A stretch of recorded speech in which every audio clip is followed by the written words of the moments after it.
السلام علیکم جی زیم شاسوار او زه د فیسبوک په لاره صرف دا خبره تاسو سره شیر کول تر غلې یم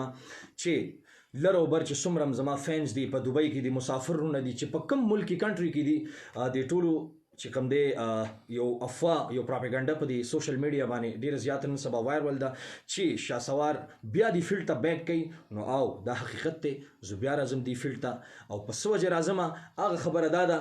چې ما هغه فیلډم کولو بیا ورسره ما د تبلیغ مهنت هم وکړو د دین کار په اول نمبر باندې د دنیا کار چې کم دی دا په دویم نمبر باندې کوم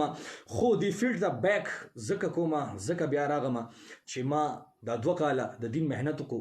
څوک زما تپوس ته رانغل څوک زما پوښتنې ته رانغل زما بچی څنګه دی شاسوار څنګه دی مړ دی ژوندی دی څنګه نه دی د سرسرنګ کومکو مرسته وکړو نو زه بیک کوم او زما فینس چې څومره دي څومره مینوال دي کتونکي دي ما ګوري نو ان شاء الله